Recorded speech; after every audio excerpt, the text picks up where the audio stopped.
आत्मा परमात्मा का मिलन 6322। इस चैनल का उद्देश्य किसी धर्म ग्रंथ, कथा का या जाति, धर्म, मजहब या किसी विशेष व्यक्ति, संत, महात्माओं की निंदा करना नहीं है, अपितु इस चैनल का उद्देश्य केवल और केवल हमारे गीता ज्ञानदाता भगवान और ब्रह्मा विष्णु शंकर को राक्षस साबित करने वालों के खिलाफ वीडियो लाना है।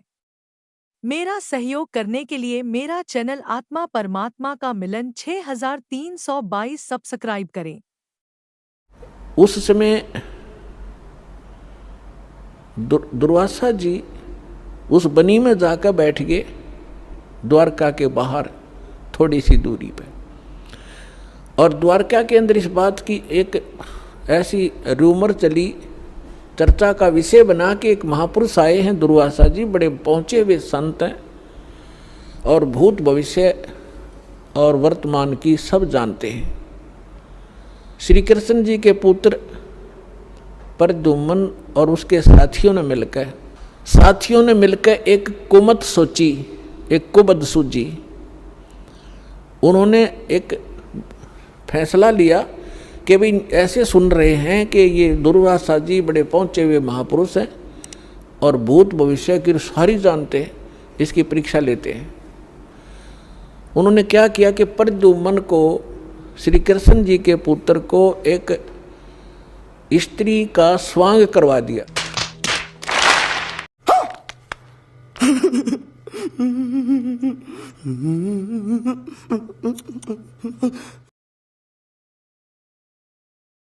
श्री मैत्रेय जी बोले, हे मुने, श्री जनार्दन ने विप्रशाप के मिश से किस प्रकार अपने कुल का नाश किया और अपने मानव देह को किस प्रकार छोड़ा। श्री पराशर जी बोले, एक बार कुछ यदुकुमारों ने महातीर्थ पिंडारक क्षेत्र में विश्वामित्र, कण्व और नारद आदि महामुनियों को देखा। तब यौवन से उन्मत्त हुए उन बालकों ने होनहार की प्रेरणा से जाम्बवती के पुत्र सांब का स्त्री वेश बनाकर उन मुनिश वरों को प्रणाम करने के अनंतर अति नम्रता से ने पूछा, इस स्त्री को पुत्र की इच्छा है, हे मुनिजन, कहिए यह क्या जानेगी।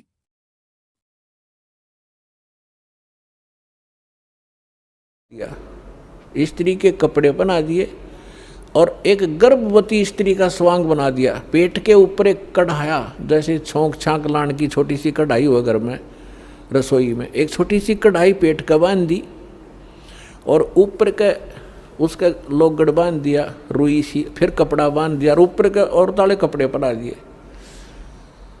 और मुंह ढक लिया। घूंघट काट के चल पड़ी। 10-12 उसके साथ और जो शरारती स्कीम बना कर गए थे वो गए।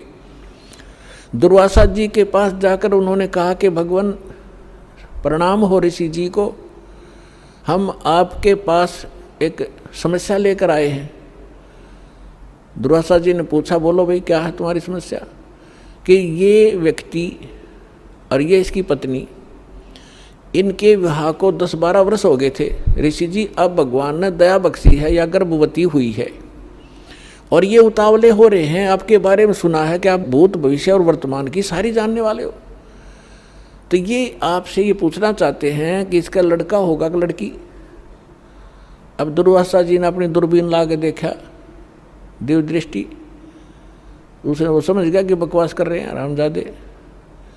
लाल आँख करके और ठाया चमटा ने बोला, यादव कुल का नाश होगा, इस तरह भाग जा। ऐसे मत बैठो, मेरा दिल बैठा जा रहा है, कुछ तो बोलो। भारत माता की जय। श्रीजी बोले, यदुकुमारों के इस प्रकार धोखा देने पर उन दिव्य ज्ञान संपन्न मुनिजनों ने कुपित होकर कहा, यह एक लोकोत्तर मूसल जनेगी जो समस्त यादवों के नाश का कारण होगा और जिससे यादवों का संपूर्ण कुल संसार में निर्मूल हो जाएगा। मुनिगण, जाओ रामजादो, तुम क्या कर रहे हो। और ये तो भाग लिए बालक, आगे थारा नाश होगा इससे।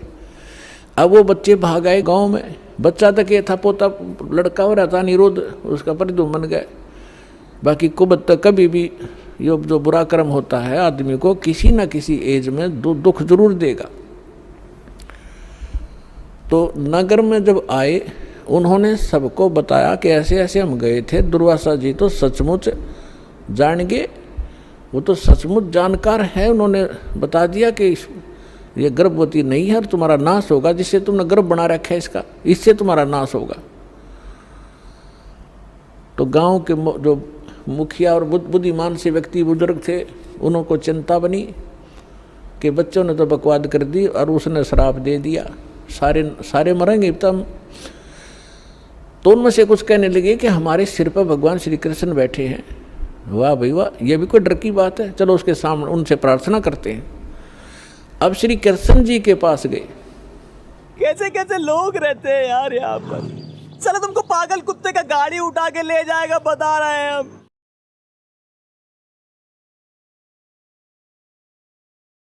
मुनिगण के इस प्रकार कहने पर उन कुमारों ने संपूर्ण वृत्तांत ज्यों का त्यों राजा उग्रसेन से कह दिया, तथा सांब के पेट से एक मूसल उत्पन्न हुआ। उग्रसेन ने उस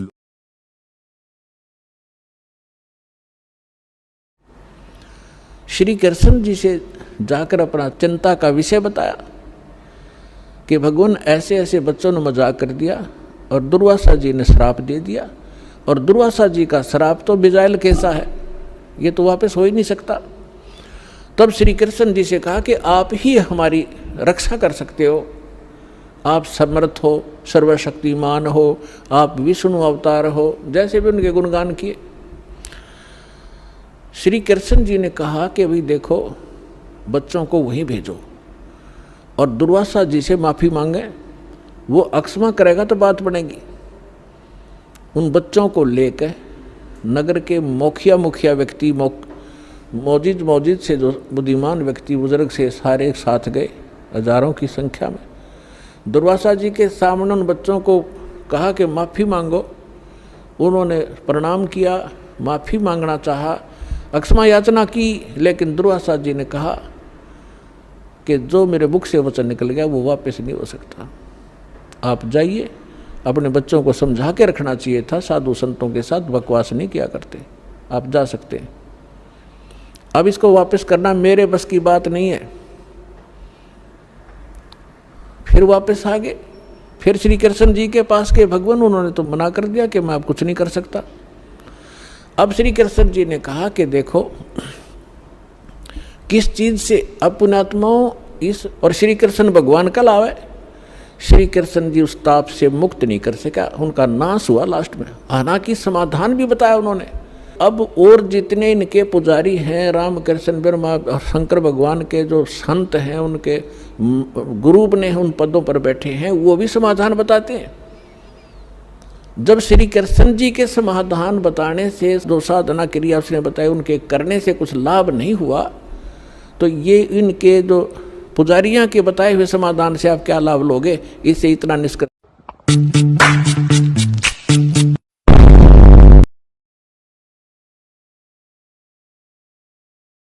नहीं किया। महाभारत के बाद यादव वंश के लोग भी कुमार्गामी हो गए थे। वे जुआ खेलने, शराब पीने, अन्य स्त्रियों का सेवन करने आदि दुष्टतापूर्ण कर्मों में लग गए। इसलिए भगवान ने अपनी जाति का मोह छोड़कर उनका विनाश करना चाहा। निकलेगा। अब क्या हुआ कि श्री कृष्ण जी ने कहा कि देखो, चिंता मत करो, सीधा सा हल है इसका कि किससे हमारा नाश होगा, कि जो कढ़ाई बांधी थी पेट पे, लोहे की कढ़ाई, और जो कपड़े पहन रखे थे, वो लोगड़ रुई लगा रखी थी, इनको तो जला दो, कपड़ों को तो। रही बात कढ़ाई की, उस कढ़ाई को प्रभास क्षेत्र में चले जाओ, जमुना के किनारे सारे, और अपने ड्यूटी लगाओ 5-5, 10-10, 20-20 व्यक्तियों की डेली, कि उस कढ़ाई को पत्थर पर घिसा घिसा कर उसका चूरा बनाकर जमुना में फेंक दो। ये सब क्या देखना पड़ रहा है, अच्छा है मैं अंधा। उत्पन्न हुआ। उग्रसेन ने उस लोहमय मुसल का चूर्ण करा डाला और उसे उन बालकों ने ले जाकर समुद्र में फेंक दिया। उससे वहां बहुत से सरकंडे उत्पन्न हो गए। यादवरवोद द्वारा चूर्ण किए गए इस मुसल के लोहे का जो भाले की नोक के समान एक खंड चूर्ण करने से बचा, उसे भी समुद्र ही में फिकवा दिया।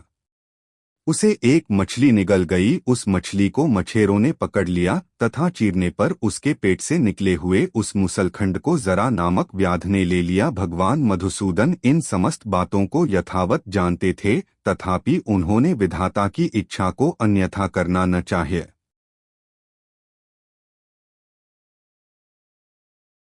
सूखा कड़ा चूरा बना दिया।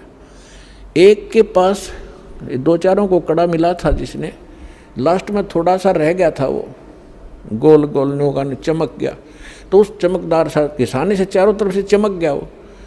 तो उसने सोचा, जो आलसी सा था, सब ने अपना काम कर दिया, मेरा भी घिसा नहीं।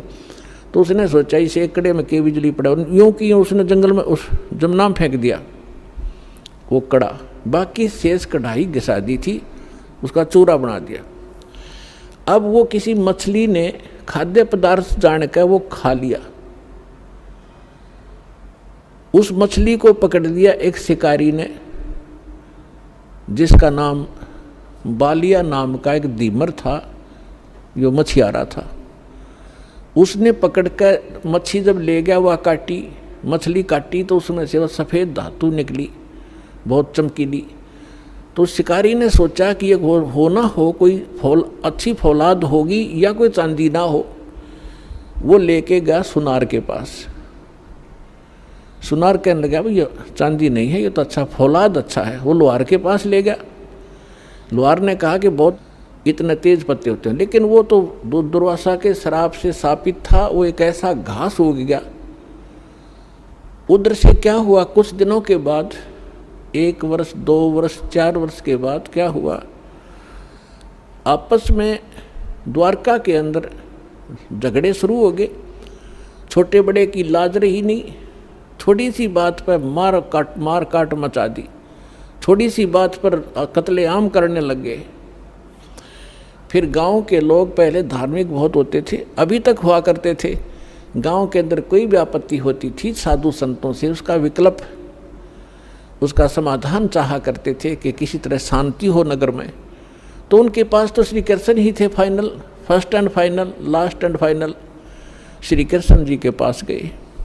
श्री कृष्ण जी से बताया कि भगवान पता नहीं नगर में क्या बढ़ गया, क्या घुस गया नगर के अंदर, कोई किसी की बात सुनने को तैयार नहीं, बड़े छोटे की लाज रही नहीं, जरा सी बात होती है लट्ठम लट्ठा कत्लेआम होने लगे। भगवान कोई दया बख्शो, कोई समाधान बताओ इसका। तो श्री कृष्ण जी ने क्या समाधान बताया कि अभी तुम्हारे ऊपर दुर्वासा जी का जो श्राप है वो प्रभावी हो गया, वो फल रहा है। तो बड़े चिंतित हुए। पहले तो भगवान ने समाधान बताया था कि सारे ने घिसा घिसू कर चूरा बना कर डाल दो जमुना में, ना रहेगा बांस, ना रहेगी बजेगी बांसुरी। जब वो इस बात से संतोष पाया था लोगों ने कि चलो हो गया समाधान, और आज फिर श्री कृष्ण जी वही कह रहा है कि दुर्वासा जी का श्राप तुम्हारे ऊपर फल रहा है। अब वो उनके मुंह की तरफ देख रहे हैं, लेकिन हमारी बुद्धि इतना काम नहीं करती। जैसे हम भी ऐसे ही दुखी थे, पहले जाते थे किसी गुरु के पास, वो कुछ अपना दुख लेकर वो कुछ समाधान बताता था, फिर दूसरी बार कुछ और समाधान बताता था, तीसरी बार कह देता था ये तो तेरे भाग में है, तेने भोगना ही पड़ेगा। फिर पहले डले क्यों ढुआ रहा था ये। ऐसे ये सब का यही स्थिति है। तो श्री कृष्ण जी ने पहले ये कहा था, फिर कह रहा है कि अब तो ये भोगना ही पड़ेगा तुम्हें। अब ये वो हो गया, क्या नाम है, ये वो फल गया। तो फिर समाधान पूछा कि भगवान फिर आप समाधान बताओ। ऐसा करो, सभी जितने भी नर यादव हैं, पुरुष, मेल ओनली, चाहे नवजात शिशु भी क्यों ना हो, प्रभास क्षेत्र में जाओ जहाँ वो कड़ा घिसाया था और चूरा डाल रखा था, वह घास उग रहा इतना बड़ा बड़ा कि वहाँ जाकर सभी के सभी जमुना में स्नान करके आओ। तुम्हारा पाप मुक्त हो जाओगे, साप मुक्त हो जाओगे जमुना में नहाने से, स्नान करने से। अब सब बड़े प्रसन्न हुए कि बड़ा सरल उपाय बताया भगवान ने।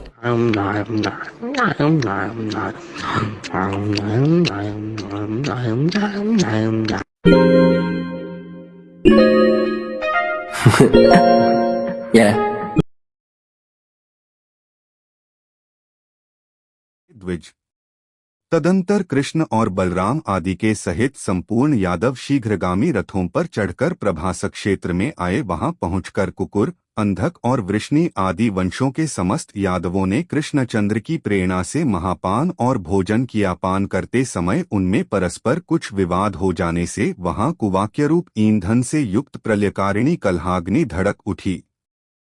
श्री मैत्रेय जी बोले, हे द्विज, अपना अपना भोजन करते हुए उन यादवों में किस कारण से कलह, वाग्युद्ध अथवा संघर्ष, हाथापाई हुआ, सो आप कहिए। श्री प्राश्र जी बोले, मेरा भोजन शुद्ध है, तेरा अच्छा नहीं है।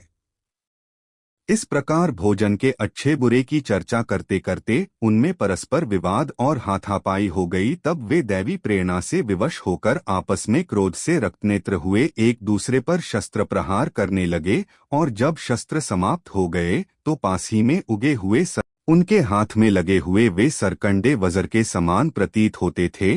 उन वज्रतुल्य सरकंडों से ही वे उस दारुण युद्ध में एक दूसरे पर प्रहार करने लगे। हे द्विज, प्रद्युम्न और सांब आदि कृष्ण पुत्रगण, कृतवर्मा, सात्यकी और अनिरुद्ध आदि तथा पृथु, विपृथु, चारुवर्मा, चारुक और अक्रूर आदि यादवगण एक दूसरे पर अर्कारूपी वज्रों से प्रहार करने लगे। जब श्रीहरि ने उन्हें आपस लड़ने से रोका तो उन्होंने उन्हें प्रतिपक्षी का सहायक होकर आए हुए समझा और उनकी बात की अवहेलना कर एक दूसरे को मारने लगे। कृष्णचंद्र ने भी कुपित होकर उनका वध करने के लिए एक मुट्ठी सरकंडे उठा लिए। वे मुट्ठी भर सरकंडे लोहे के मूसल समान हो गए।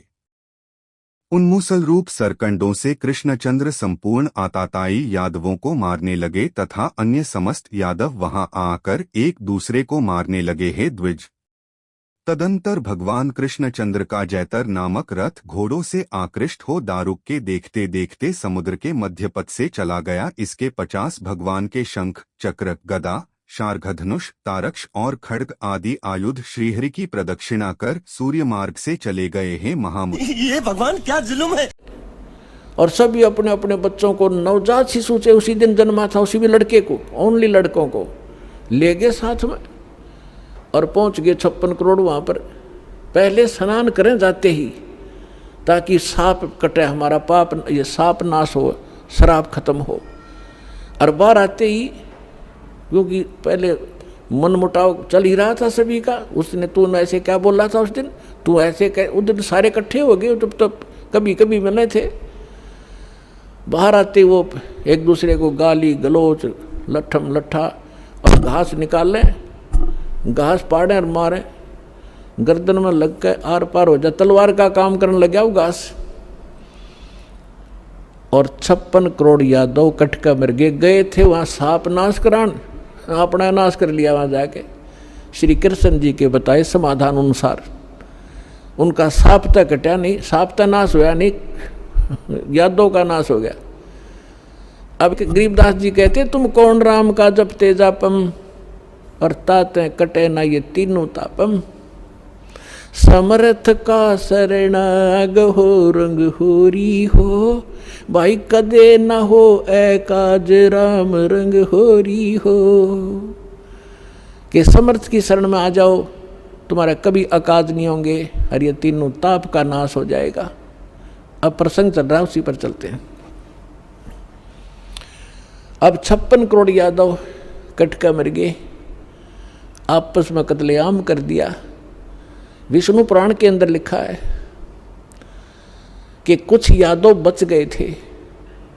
श्री कृष्ण जी फिर गए अपने वहाँ से, नगर से बाहर निकले, उसने उस घास को पाड़ा, उसमें यह लिखा कि वो मूसल बन गए, मूसल। उन मूसलों से शेष बचे हुए यादवों को खुद श्री कृष्ण जी ने मारा, कतई नाश कर दिया। और